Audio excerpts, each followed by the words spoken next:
Did you tell her to give me 8 to 10 minutes? It's on the schedule. Okay, thank you. Mr. Toastmaster, fellow Toastmasters, the differences between men and women. There's probably been more written about that, more jokes made about it than just about any other subject. I can't even scratch the surface in 8 to 10 minutes. And when I'm done, you're all probably going to be saying, why did she leave out this or that? Because there's so many things I could have said, but I had to pick and choose, so I just latched onto some things that I thought would make it interesting.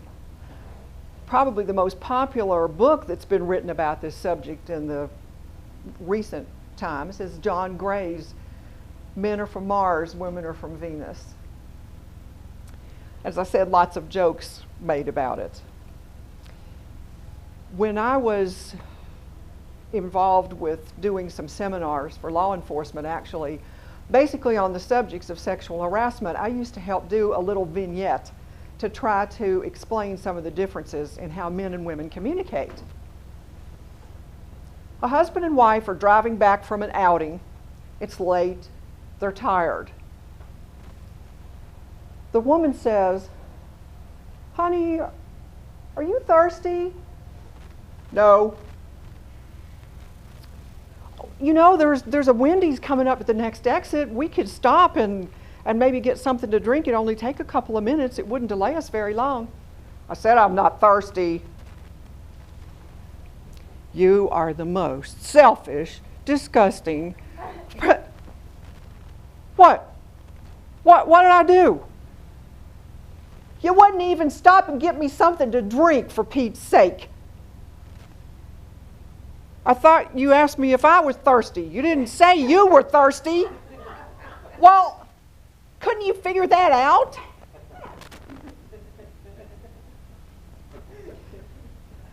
Sometimes women have a tendency to disguise what they want in terms of consideration or thoughtfulness for the man. And it's a wise man who realizes what she's really trying to say. I remember one day after one of our Toastmasters meetings when Sandra Brooks was still here, she and Chuck and I were just chatting after the meeting, and we were talking about this subject. And she mentioned a little story, I think it was from John Gray's book, where the wife had had a really awful day at work. And coming home, she's stuck in a traffic jam. By the time she walks in the door, she is so stressed, her husband can tell. She's really stunning. He goes, well, honey, what's wrong? She says, oh, I just had the day from hell, and then I had to stay stuck in this stupid traffic with the cars just creeping along. I'm just at my wit's end. So what does the husband do? He tries to fix it. Well, maybe you should stay at work a little bit longer and miss the worst of the traffic. Or maybe you should take a different route home. She throws up her hands and walks out of the room. What did she want? She didn't want him to fix it. She wanted to talk about it. She wanted him to sympathize with her.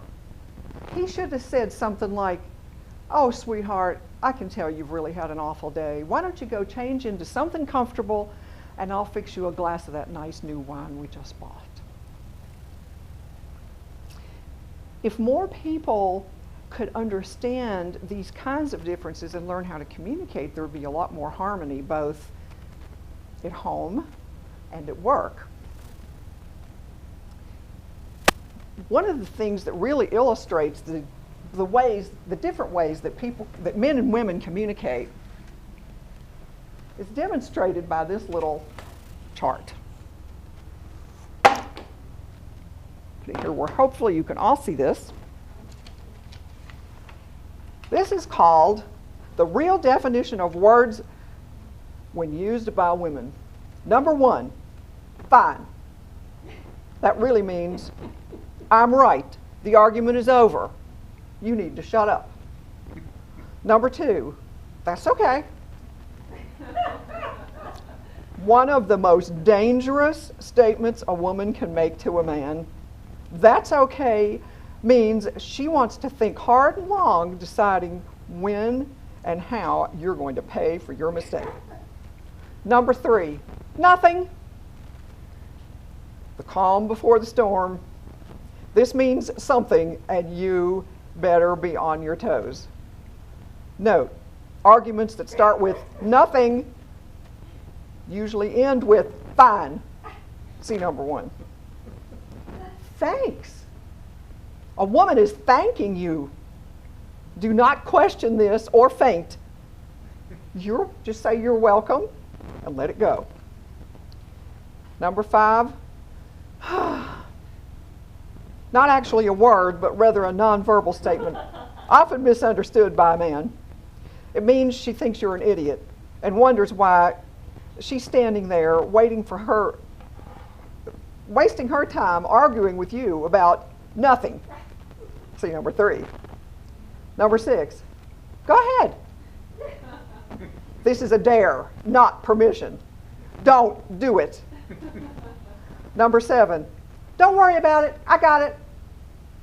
The second most dangerous statement a woman can make. It means that a woman has asked a man several times to do something and is now doing it herself. This will result in your asking at a later date, what's wrong? The woman's response, see number 3.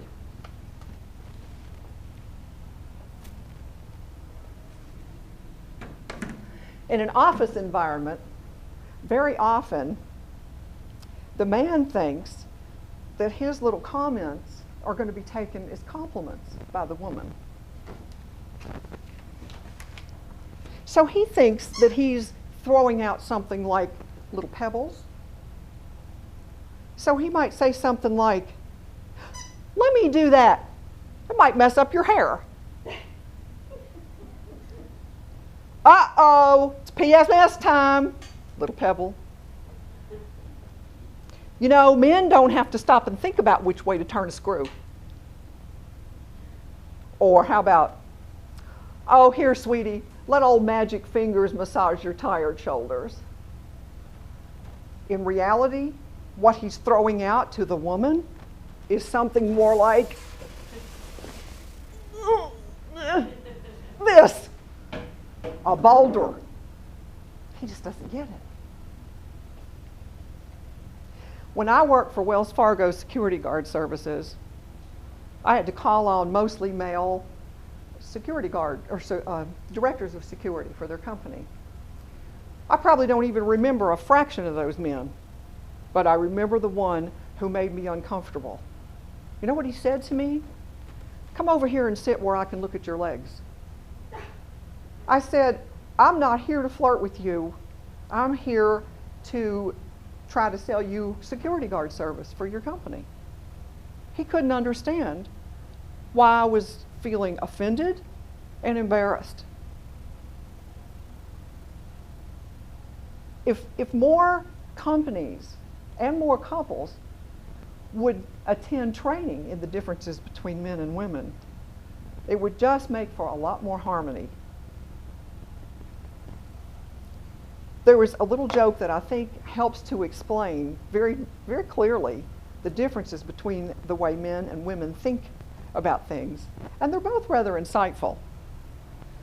A college English professor wrote a phrase on the blackboard.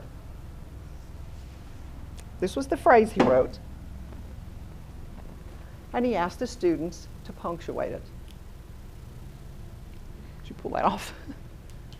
The male students punctuated it this way: woman without her man